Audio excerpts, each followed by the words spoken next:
Hello, welcome to my channel. Coordinate geometry आपका topic चल रहा है। लास्ट वीडियो में मैंने एक्सरसाइज 7.1 पूरी कंप्लीट करा दी थी। ठीक है, आज मैं आपको सेक्शन फार्मूला के बारे में बताऊंगा। ठीक, तो सेक्शन फार्मूला जैसे लास्ट वीडियो में जो सबसे पहले कोऑर्डिनेट ज्योमेट्री की इंट्रोडक्शन वीडियो थी उसमें मैंने डिस्टेंस फार्मूला के बारे में बताया था। तो वहाँ पे एक आपको एग्जांपल दिया गया था कि कोई टाउन है और उसका टाउन का एक पॉइंट जो है ए है और दूसरे पॉइंट बी है। तो उसके बीच की डिस्टेंस निकालनी थी। टाउन के एक ए टाउन था और एक बी टाउन था। अब इस बार क्या करना होगा कि उसी को एग्जांपल को कंसिडर में कर लेता हूँ यहाँ पे। फॉर एग्ज़ाम्पल ए टाउन आपका ओरिजिन पे है। ठीक है, जिसके 0,0 कोऑर्डिनेट्स हैं और बी पॉइंट आपका कहाँ पे है, यहाँ पे 36,15 पे। ठीक है, तो इसके कोऑर्डिनेट 36,15 है और यहाँ से यहाँ तक मैं अगर एक सीधी लाइन खींच दूँ, ठीक है, तो अब यहाँ पे इस बार क्या कहा जा रहा है कि अगर इन दोनों टाउन के बीच में कोई एक टावर खड़ा करना हो। ठीक है, और उस टावर का पॉइंट क्या है, पी पॉइंट पे मान लीजिए। फॉर एग्जांपल पी पॉइंट पे जो है एक टावर खड़ा करना है। तो ये पी पॉइंट पे अगर टावर खड़ा करना है तो इसके कोऑर्डिनेट क्या होंगे ये पता करना है मुझे। तो लास्ट टाइम तो जो है इन दोनों की डिस्टेंस पता करनी थी, तो वो तो हम लोगों ने क्या किया था कि इसको x1 और y1 मान लिया था, इसको x2 y2 मान लिया था, तो फार्मूला लग गया था डिस्टेंस फार्मूला। ठीक है, वो मैं फिर से अब नहीं बता रहा हूँ। फिर अब इसमें भी ऐसे ही करेंगे कि इसमें जो है पी पॉइंट से पहले परपेंडिकुलर डाल लेंगे, बी पॉइंट से यहाँ परपेंडिकुलर एक्स एक्सिस पे डाल देंगे।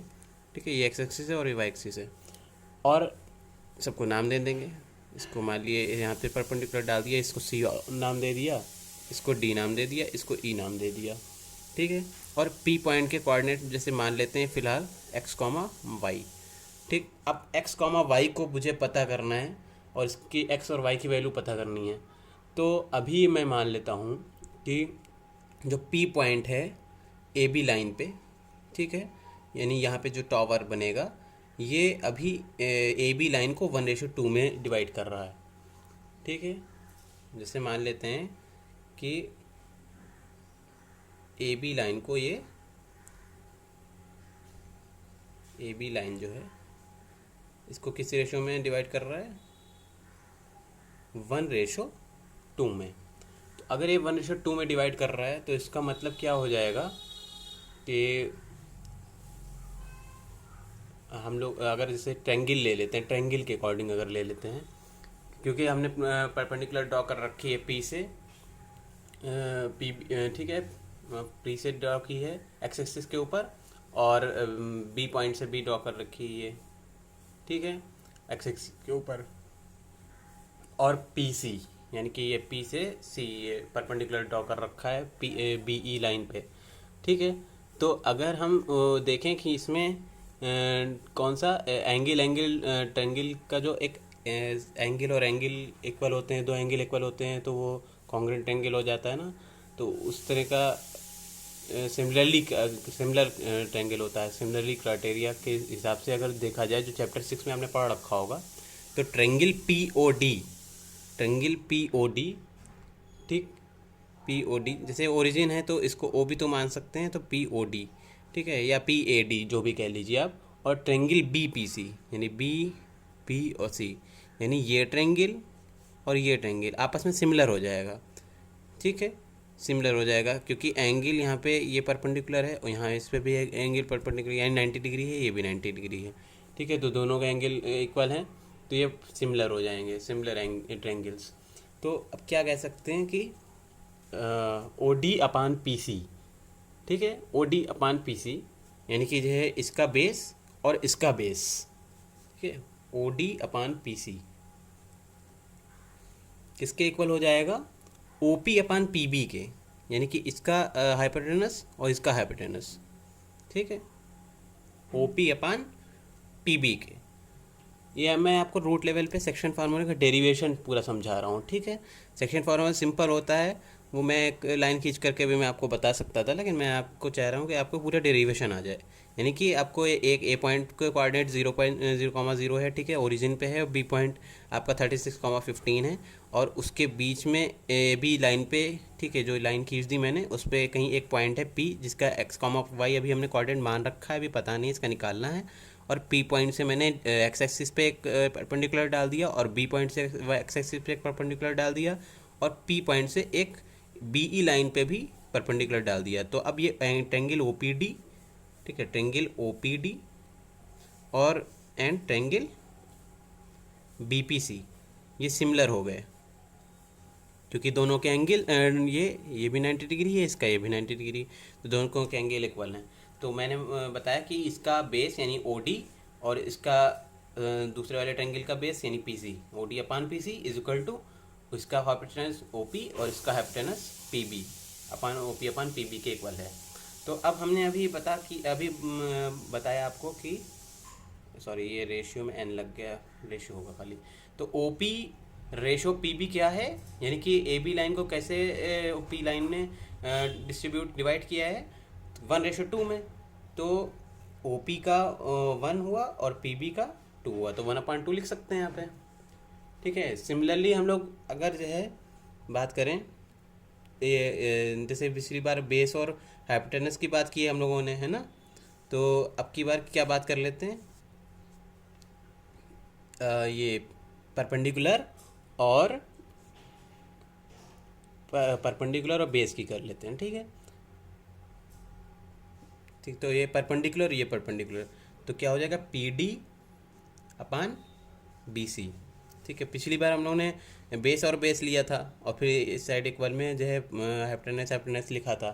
अब की बार परपेंडिकुलर दोनों के ले रहे हैं, पी डी लिया बी सी लिया, तो P D upon B C और इज इक्वल टू हाइपोटेनस इस बार भी लेंगे O P upon P B, ठीक है, is equal to O P upon P B. तो ये भी 1/2 हो जाएगा, क्योंकि ये भी O P upon P B के इक्वल आ गया। अब यहाँ पे हम लोग वैल्यूज़ रख देते हैं, ठीक है। तो वैल्यूज़ अगर रखना हो तो सबसे पहले हम लोग किसकी रखेंगे वैल्यूज़, ओडी और पीसी के रखते हैं, ठीक है, ओडी और पीसी की। तो अगर ओडी की रखेंगे तो यहाँ पे ओडी की जो है, यानी फर्स्ट इक्वेशन के अकॉर्डिंग ओडी क्या है यहाँ पे, क्योंकि ये P point X comma Y है, तो अगर हम यहाँ पे आ जाएं तो ये भी जितनी पी पॉइंट की दूरी है वाई एक्सिस से, वही डी पॉइंट की दूरी है वाई एक्सिस से। यानी कि एक्स अगर इसका एक्स कोऑर्डिनेट होगा तो डी का भी पॉइंट जो एक्स कोऑर्डिनेट एक्स होगा, ठीक है। तो हम लोग यहाँ पे ओ डी की वैल्यू एक्स रख सकते हैं। फिर अपान, फिर उसके बाद क्या है, बी पॉइंट में 36 दूरी है ना वाई एक्सिस से, तो ये परपेंडिकुलर मैंने यहाँ पे खींचा, तो ई पॉइंट से भी जो है वाई एक्सिस की दूरी 36 होगी। मैंने लास्ट डिस्टेंस फार्मूला में के डेरिवेशन में डिस्कस किया था ये बात, ठीक है। तो अब यहाँ पे अगर ये 36 होगी तो टोटल तो 36 है ओ से लेके ई तक, यानी कि वाई एक्सिस की से दूरी जो है यहाँ ई पॉइंट तक की ओ ई, ठीक है, वो 36 है, क्योंकि बी पॉइंट भी 36 है यहाँ पे एक्स कोऑर्डिनेट, तो इसका भी 36 है। तो ये 36 और ये अभी आपने देखा कि ओ डी तक की दूरी एक्स थी, ठीक है, ओ डी को एक्स माना ना, क्योंकि एक्स यहाँ पे कोऑर्डिनेट था, वाई एक्सिस से दूरी एक्स थी। तो टोटल 36 और ओ डी एक्स, और बीच की दूरी मुझे पता करनी है, ठीक है, बीच की पी सी, तो पी सी जो है पी सी डी के इक्वल है ना, तो डी पता करनी है। तो क्या हो जाएगा 36 टोटल है और इधर वाली एक्स है इस साइड वाली, तो ये एक्स माइनस कर देंगे टोटल से, तो 36 माइनस एक्स, तो ये वाली बच जाएगी, ठीक है। तो क्या लिख देंगे 36 माइनस एक्स, ठीक है, तो इज इक्वल टू 1/2। तो पहली इक्वेशन तो ये बन गई। सिमिलरली ऐसे ही जैसे कि पहली इक्वेशन बनाई वैसे ही दूसरी अगर बनाएंगे तो वहाँ पे क्या आ जाएगा, वहाँ पे y अपान 15 माइनस वाई आ जाएगा, इज इक्वल टू 1/2, ठीक है। y अपान 15 माइनस वाई कैसे आएगा, पी डी क्या है, पी डी की दूरी यानी एक्स एक्सिस से पी पॉइंट की दूरी y है, ठीक है, तो एक्स एक्सिस से पी पॉइंट की दूरी y है तो y लिख दिया। और फिर बी सी यानी कि ये, ठीक है, बी सी निकालना है, तो पूरा बी ई है, तो बी ई की दूरी कितनी 15 है ना, एक्स एक्सिस से बी पॉइंट की दूरी 15 है, तो बी ई 15 हुई। और एक्स एक्सिस अभी देखा हम लोगों ने ये पी पॉइंट अगर यहाँ पे ले आए तो यहाँ से भी दूरी यहाँ तक की वाई होगी, क्योंकि अगर पी डी बाई वाई है तो पी डी सी के इक्वल है, ठीक है। तो सी भी वाई हो गई, तो 15 माइनस वाई आ जाएगा, तो 15 माइनस वाई यहाँ पे आ गया। अब हम लोग क्या निकालेंगे, इन इक्वेशन से एक्स और वाई की वैल्यू निकालेंगे। तो सबसे पहले इससे निकाल लेते हैं, इसका क्रॉस मल्टीप्लिकेशन करेंगे तो कितना आएगा, 2x is equal to 36 minus x, तो 2x और माइनस एक्स को इस साइड ले आएंगे तो plus x is equal to 36, तो 3x इज इक्वल टू 36। तो x की वैल्यू कितनी आ जाएगी, 36 अपान 3, 3 वन ज़ा 3 और 3 वन ज़ा 3, 3 टू ज़ा 6, यानी x की वैल्यू 12 आ गई, ठीक है। तो x की वैल्यू इधर 12 आ गई। अब इसकी निकाल लेते हैं, तो ये क्रॉस मल्टीप्लाई करेंगे तो कितना आएगा, ये डिवाइड कर दिया मैंने लाइन को, ठीक है। मतलब कि ये समझ लीजिए कि ये लिखेंगे फिर उसके बाद ये लिखेंगे, ठीक है। तो 2y is equal to 15 minus y, तो 2y और माइनस वाई इस साइड आ जाएगा तो plus y is equal to 15, तो 2y और y 3y हो जाएगा इज इक्वल टू 15, तो y इज इक्वल टू 15 अपान 3, तो 3 वन ज़ा 3 और 3 फाइव ज़ा 15, तो y की वैल्यू कितनी आ गई, 5, ठीक है। तो आपको यहाँ पे x की वैल्यू 12 मिल गई और y की वैल्यू 5 मिल गई। तो एक और हम लाइन खींच करके इससे साइड बता देते हैं कि इसके बाद क्या लिखा जाएगा। तो हम लोग क्या कह सकते हैं कि x और y की वैल्यू पता चल गई, यानी ये x पता चल गया और y पता चल गया। तो अब क्या हो सकता है कि इसका मतलब ये है कि P पॉइंट के कोऑर्डिनेट्स क्या हैं, 12,5, ठीक है। तो आप जो है ये देख सकते हैं कि अगर 12,5 पॉइंट पे है तो ये 1:2 पे दूरी इसकी होगी, ठीक है। अब इसी तरह एक एग्जाम्पल और ले लेते हैं, ठीक है। अगर एक एग्जाम्पल और ले लें जिसमें थोड़ा सा x1 और y2, क्योंकि जैसे मैंने अभी यहाँ पे पॉइंट मान रखा था तो कुछ वैल्यूज़ आ गई, ठीक है, पी पॉइंट के कोऑर्डिनेट आ गए, यही आंसर इसका हो गया जैसे फॉर एग्जांपल। लेकिन अगर हम लोग के पास जो है ये नंबर्स ना हो, बल्कि मतलब कि इसके कोऑर्डिनेट भी पता ना हो, तो फिर क्या फार्मूला बनेगा, यानी कि उसके लिए क्या करना पड़ेगा, तो आप देखिए नेक्स्ट पेज से। अगर आपको जो है इस तरह से दिया हो, मैं फिगर बना देता हूँ, ठीक है, ये एक्स एक्सिस है, ये वाई एक्सिस है, और आपका वही ए पॉइंट यहाँ पे है कहीं, और इसके कोऑर्डिनेट हैं x1 y1, और बी पॉइंट आपका कहीं यहाँ पे है और इसके कोऑर्डिनेट हो मान ली x2 y2, ठीक है। मतलब कि इस बार कोऑर्डिनेट देखिए नंबर नहीं है, यानी पता नहीं है क्या x है क्या y है, कुछ नहीं पता, तो इसको x2 y2 मान लिया और ए पॉइंट को x1 y1 मान लिया, जैसे कि डिस्टेंस फार्मूला में मानते थे। और यहाँ पे बीच में एक लाइन खींच करके बीच में एक पॉइंट P ले लिया, ठीक है। और मान लिया कि रेशियो भी नहीं पता, तो रेशियो को पहले रेशियो को m1 मान लिया, दूसरे रेशियो को m2 मान लिया कि m1 रेशियो m2 के फॉर्म में कट कर रही है लाइन। तो p के कोऑर्डिनेट तो वही x y हो जाते हैं। तो अब क्या करना है, पहले a पॉइंट से x एक्सिस पे परपेंडिकुलर खींचना है, फिर p पॉइंट से परपेंडिकुलर खींचना है, और फिर b पॉइंट से परपेंडिकुलर, तीनों से परपेंडिकुलर x एक्सिस पे खींच दिया, ठीक है। फिर उसके बाद a पॉइंट से जो है इस लाइन पे खींच दिया और p पॉइंट से इस लाइन पे खींच दिया परपेंडिकुलर। तो कुछ नाम दे देते हैं, फॉर एग्जांपल इसको q दे देते हैं, इसको r दे देते हैं, इसको s दे देते हैं, और इसको t दे देते हैं, और ये इसको c दे देते हैं, ठीक है। तो ये पूरा फिगर आपका तैयार हो गया। ये ओरिजिन यहाँ पे, इस बार ओरिजिन पे a पॉइंट नहीं है, ठीक है। तो अब मान लेते हैं,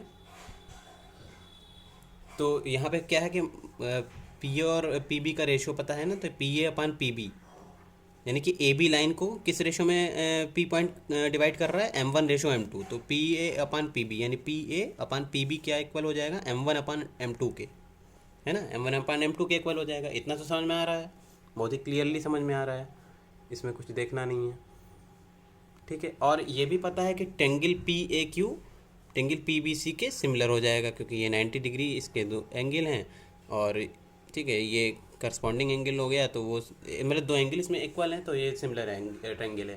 तो जब सिमिलर ट्रेंगल है तो इसमें भी वही फार्मूला लग सकता है, पी सी ये लग सकता है ना, जैसे पिछली बार लगाया था हम लोगों ने कि बेस अपान बेस और हाइपोटेनस अपान हाइपोटेनस उस तरह वाला लगाया था ना, तो इस पर भी लगा देते हैं। तो हाइपोटेनस पी ए और यहाँ पे पी बी, तो P A upon P B के इक्वल क्या हो जाएगा, P A upon P B के इक्वल हो जाएगा ए क्यू, यानी कि इसका बेस और इसका बेस यानी पी सी, ए क्यू अपन पी सी हो जाएगा, है ना।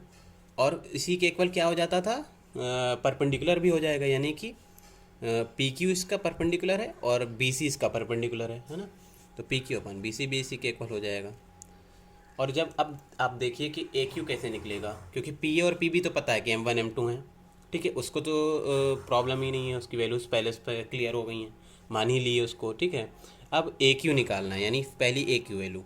तो ए क्यू वैल्यू कैसे निकलेगी, तो ए क्यू के लिए क्या है कि ए क्यू पता है हमें कि आर एस के इक्वल है, ठीक। तो आर एस के इक्वल है, तो इसको आर एस को कैसे निकाल सकते हैं, टोटल ओ एस की जो दूरी होगी उसमें से ओ आर की दूरी लेस कर देंगे तो आर एस पता चल जाएगा, है ना। तो O S minus O R, तो ओ एस क्या है, टोटल ओ एस की दूरी कितनी है, तो जो एस पॉइंट के दूरी जो है वाई एक्सिस पे होगी वो एक्स कोऑर्डिनेट होगा, और जो एस पॉइंट का होगा वही पी पॉइंट का होगा। तो पी पॉइंट में देख लेते हैं क्या है दूरी, वाई एक्सिस से एक्स दूरी है ना, कोऑर्डिनेट एक्स है ना, तो जो है ओ एस क्या हो गया, एक्स हो गया, ठीक है। और फिर माइनस ओ आर, तो ओ आर के लिए जो है ए पॉइंट का एक्स कोऑर्डिनेट देखते हैं तो x1 है, तो माइनस x1 हो गया, ठीक है। फिर P C, next P C है ना, तो पी सी की वैल्यू किसके इक्वल है, पी सी की वैल्यू एस टी के इक्वल है, पी सी ये है और इसी के इक्वल एस टी हो जाएगा। अब इसमें भी ऐसे लगाएंगे क्या, O T minus O S, है ना, O T minus O S, तो O T minus O S, तो ओ टी यानी टी के लिए जो पॉइंट एक्स कोऑर्डिनेट जो होगा वो बी पॉइंट वाला होगा, तो बी पॉइंट में क्या है x2, क्योंकि वाई एक्सिस से दूरी बी पॉइंट की x2 है, तो जो है ओ टी की भी दूरी टी पॉइंट की भी दूरी मतलब x2 हो जाएगी, तो ओ टी क्या हो जाएगा, x2 हो जाएगा, तो इज इक्वल टू x2 और माइनस ओ एस यानी कि माइनस ओ एस। तो एस पॉइंट के लिए क्या देखेंगे, कौन सा ये पॉइंट है, पी पॉइंट से मीट कर रहा है, तो यहाँ पे एस पॉइंट तो वही यहाँ पे यही वाई एक्सिस से दूरी देखी जाएगी, तो यहाँ पे एक्स है तो वाई यहाँ पे भी एक्स आ जाएगा, ठीक है, तो x2 माइनस एक्स हो गया। तो इतना क्लियर हो गया होगा। अब क्या करना है, अब पी क्यू निकालना है, ठीक है। तो अब आ जाइए पी क्यू पे, तो पी क्यू किसके बराबर है, पी क्यू आपका बराबर है P S minus Q S के, ठीक है, P S minus Q S, क्योंकि पी क्यू निकालना है हमें, तो पी से लेके एस तक की दूरी जो है और क्यू से लेके एस तक की दूरी घटा देंगे पी एस से, तो पी से लेके एस तक की दूरी यानी एक्स एक्सिस से पी तक की पॉइंट की दूरी कितनी है, वाई है, क्योंकि वाई कोऑर्डिनेट है, तो वाई हो जाएगा, है ना। तो पहले लिख देते हैं P S minus Q S, तो ये वाई हो जाएगा, है ना। या इसको ये भी लिख सकते हैं कि Q S P S minus Q S की जगह क्यू एस, तो क्यू एस को और क्या लिख सकते हैं हम लोग, क्यू एस को ए आर भी लिख सकते हैं ना, ए आर, तो माइनस ए आर लिख देते हैं। तो अभी पी एस हमने बताया, पी एस कितना है, वाई है, तो वाई हो गया, और माइनस ए आर कितना है, तो ए से लेके आर तक की दूरी वाई वन है, क्योंकि जो है ये एक्स एक्सिस से दूरी देखी जाएगी ना ए आर की, ठीक है, ए से लेके आर तक की दूरी एक्स एक्सिस से दूरी जो है ए पॉइंट की कितनी, वाई वन है, तो वाई वन हो जाएगी यहाँ पे, तो वाई माइनस वाई वन आ गया। अब बी सी निकाल लेते हैं, तो बी सी की वैल्यू क्या हो जाएगी, बी सी जो है B T minus C T है आपका, टोटल बी से लेकर टी तक की जो दूरी है उसमें से सी से लेकर टी तक की दूरी को घटा देंगे, तो बी टी यानी कि एक्स एक्सिस से कोऑर्डिनेट बी पॉइंट का, तो एक्स एक्सिस से दूरी कितनी है, वाई टू, ठीक है, वाई कोऑर्डिनेट होता है ना एक्स एक्सिस दूरी, तो वाई टू हो जाएगा। तो पहले हम लिख लेते हैं बी सी को क्या, B T minus C T, ठीक है, और इसको ये भी लिख सकते हैं कि बी टी और सी टी को किसके को लिख सकते हैं, पी एस के, क्योंकि सी पॉइंट का जो कोऑर्डिनेट होगा वही पी पॉइंट का होगा, उसके कोऑर्डिनेट सी पॉइंट के नहीं पता है, इसलिए जो है पी पॉइंट को मान कर लेते हैं ना, तो क्योंकि उसके परपेंडिकुलर लाइन खींची थी तभी सी पॉइंट आया था, दूरी तो कम होगी नहीं भाई, एक्स एक्सिस से जो टी पॉइंट से सी तक की दूरी होगी वही एस पॉइंट से पी तक की दूरी होगी, तो हम सी टी की जगह पी एस लिख देंगे। अब लिख लेते हैं, तो बी टी की दूरी कितनी आई थी, बी टी की दूरी जो है टोटल x2 है, तो x2 लिख लेंगे, और y2 है, सॉरी y2 है, ठीक है, ये y2 है, y2, ठीक, और माइनस पी एस की कितनी दूरी है, यानी कि पी एस का y कोऑर्डिनेट y है, तो माइनस y, ठीक है, तो इतना हो गया। अब ये सारी वैल्यूज़ हम किस में पुट कर देंगे, इसमें पुट कर देंगे, ये वाला जो हमने इक्वेशन बनाया था, ठीक है, तो इस इक्वेशन में पुट कर देते हैं नेक्स्ट पेज से, आप लोग देखिएगा, आप लोग बने रहिए, पूरा डेरिवेशन आपको समझ में आएगा। ठीक है, तो सबसे पहले क्या था, P A upon P B था ना। तो P A upon P B तो हमने पता था कि M one upon M two है, क्योंकि उसका रेशो था, है ना। ये पी ए था, पी ए और पी बी, यानी कि ए बी को जो है M one ratio M two में डिवाइड किया गया था।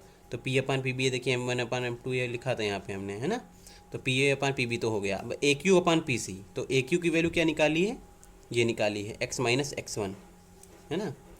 ठीक है, तो अपान इजकल टू क्या लिखेंगे, एक्स माइनस एक्स वन, और अपान में फिर पी सी की वैल्यू है ना, तो पी सी की वैल्यू कितनी निकालनी है, एक्स टू माइनस एक्स, तो अपान में एक्स टू माइनस एक्स लिख देंगे। ठीक है, और फिर उसके बाद इजकल टू है, फिर पी क्यू की वैल्यू कितनी निकाली है, पी क्यू, तो पी क्यू की वैल्यू हम लोगों ने निकाली है वाई माइनस वाई वन, तो वाई माइनस वाई वन लिख देंगे अपान में। फिर उसके बाद बी सी है, तो बी सी की वैल्यू कितनी निकाली है, वाई टू माइनस वाई, तो वाई टू माइनस वाई लिख देंगे। इतना हो गया आपका। ठीक है, अब अलग अलग लिख लेते हैं। तो सबसे पहले इसको ले लेंगे, फिर बाद में M one upon M two के साथ इसको ले लेंगे। तो सबसे पहले इसको लेते हैं, तो कितना आएगा देखिए, M one upon M two is equal to x minus x one, x two minus x. ठीक है, इसके इक्वल ले लिया। तो हम लोग की एक्स की वैल्यू क्या आएगी, तो जब हम ऐसे क्रॉस मल्टीप्लिकेशन करेंगे तो एक्स की वैल्यू कितनी आ जाएगी आपकी, मैं डायरेक्ट लिख देता हूँ, ये आप करके देखिएगा। तो एक्स की वैल्यू कितनी आ जाएगी, M one x two plus M two x one upon M one plus M two. ठीक है, और जब M one upon M two को इसके साथ लेंगे, M one upon M two is equal to y minus y one upon y two minus y, तो इसके इक्वल लेंगे, तब हम लोग को क्या मिल जाएगा, we get y is equal to M one y two plus M two y one upon M one plus M two. ठीक है, तो हम लोग को जो है ये पता चल गया कि पी पॉइंट के कोऑर्डिनेट एक्स कॉमा वाई थे ना, तो वो क्या बन गए, यही बन गए।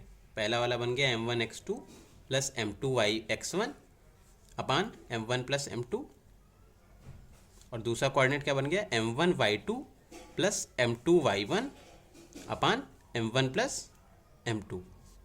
ठीक है, इसको ब्रैकेट में कर देते हैं, और यही हमें निकालना था।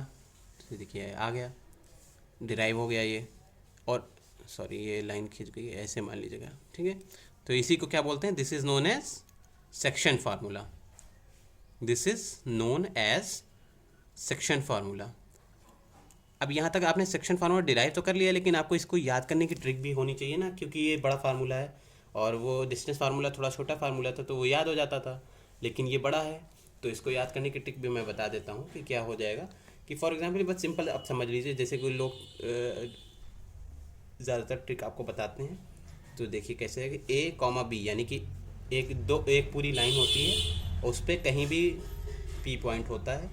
ठीक है, जो इस लाइन को डिवाइड करता है, तो लाइन को जब डिवाइड करता है, तो मान लिया अगर m1 और m2 रेशो के साथ डिवाइड कर रहा है, और a पॉइंट का x1 और y1 कोऑर्डिनेट है, इस b पॉइंट का x2 और y2 कोऑर्डिनेट है, तो सेक्शन फार्मूला क्या कहता है कि सिंपल उसका फार्मूला क्या बन जाता है, ये वाला। ठीक है, यानी x की वैल्यू जो है ये आ जाती है m1 x2 plus m2 x1 अपान m1 प्लस m2, और y की वैल्यू आ जाती है m1 y2 plus m2 y1 अपान m1 प्लस m2। मतलब ये है कि आपको याद करने की ट्रिक क्या है कि m1 और m2 तो नीचे प्लस में दोनों में रहेगा, देखिए x में भी और y में भी, लेकिन ऊपर क्या रहता है, m1 अगर है और x वाला आपको निकालना है कोऑर्डिनेट, तो m1 के साथ m1 आ गया तो अब 1 के बाद 2 आएगा, तो x2 आएगा, प्लस m2, अब m2 आ गया तो m2 के बाद अब जो है x2 नहीं आएगा क्योंकि 2 आ चुका, तो अब x1 आएगा, तो m2 x1। तो यहाँ पे याद करने की सिंपल ट्रिक क्या है कि m1 अगर पहले आ रहा है तो फिर x2, और फिर m2 अगर जिसके साथ आ रहा है तो उसके x1। ठीक है, वैसे ही यहाँ पे देखिए m1 के साथ y2 आया, तो m2 के साथ y1 आया, और अपान में m1 प्लस m2 दोनों में रहेगा। तो ये आपको याद करने की ट्रिक भी पता चल गई। ठीक है, लेकिन अब एक चीज़, दो चीज़ें इसमें आपको और बता देता हूँ कि स्पेशल केसेस जो होते हैं, जैसे फॉर एग्ज़ाम्पल आपका मान लिए m1 m2 रेशो ना हो, बल्कि k रेशो 1 में हो।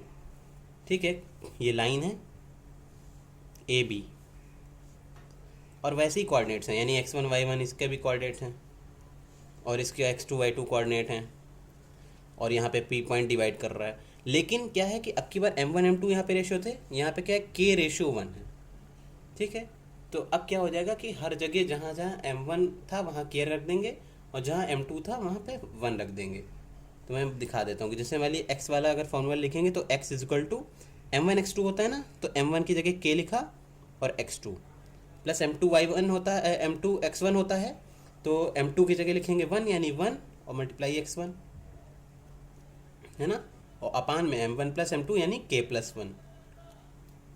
तो फार्मूला क्या बन जाएगा यहाँ पे, यह आपका फार्मूला बन जाएगा k x2 प्लस x1 अपान में k प्लस 1, ठीक है।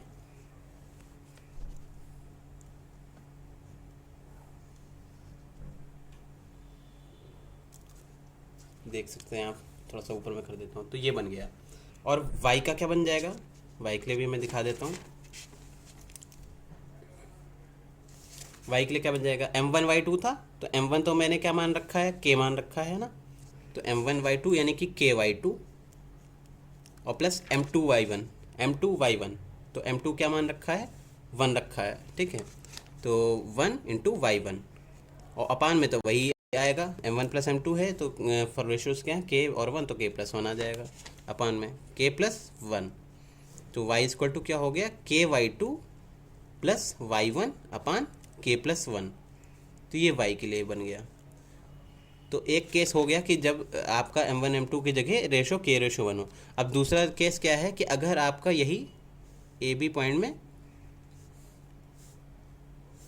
ये 1/1 हो जाए, ठीक है, ये p पॉइंट डिवाइड कर रहा है, 1/1 हो जाए, इसके पॉइंट y x1 y1 हैं और इसके x2 y2 हैं, और p के तो x, y माने ही जाते हैं। तो x की वैल्यू क्या तब क्या हो जाएगी, तब m1, अब यहाँ पे वैल्यूज़ रखेंगे, m1 और m2 की जगह क्या रख देंगे, 1 और 1, है ना।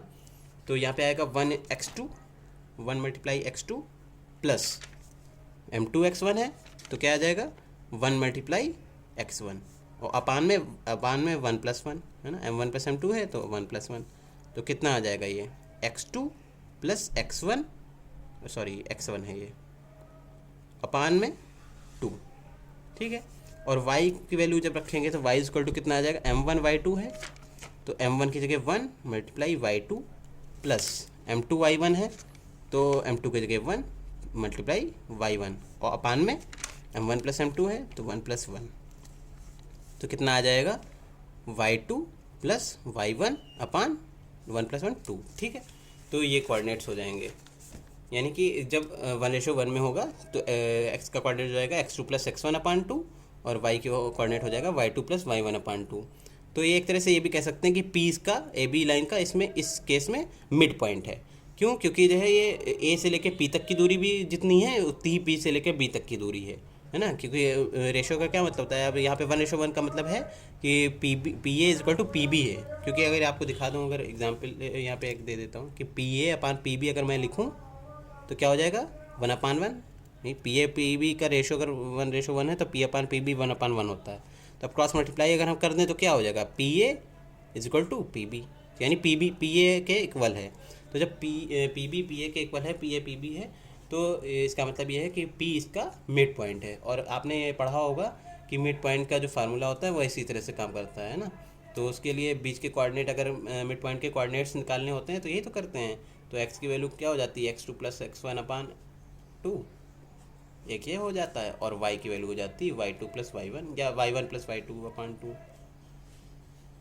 ठीक है। प्लस में तो आप इंटरचेंज भी कर सकते हैं, x1 प्लस x2 अपान 2 चाहे लिखिए, चाहे x2 प्लस x1 अपान 2 लिखिए, यहाँ पे भी y2 प्लस y1 अपान 2 लिखिए, चाहे y1 प्लस y2 अपान 2 लिखिए। तो ये आपका सेक्शन फार्मूले में पूरा कंप्लीट हो गया। तो टोटल कितने केस बताए, एक जिसमें m1 रेशो m2 हो, दूसरा केस बताया k/1 हो, और तीसरा केस बताया जिसमें 1/1 हो। तो ये 3 केस मैंने बता दिए, और टोटल सेक्शन फार्मूला आपको इस वीडियो में मैंने ड्राइव करा के बता दिया है, ठीक है। तो आज के लिए बस इतना ही। थैंक यू, ठीक है, थैंक यू वेरी मच। और चैनल को सब्सक्राइब करना ना भूलें, सब्सक्राइब करें, शेयर करें और लाइक करें। Thank you very much.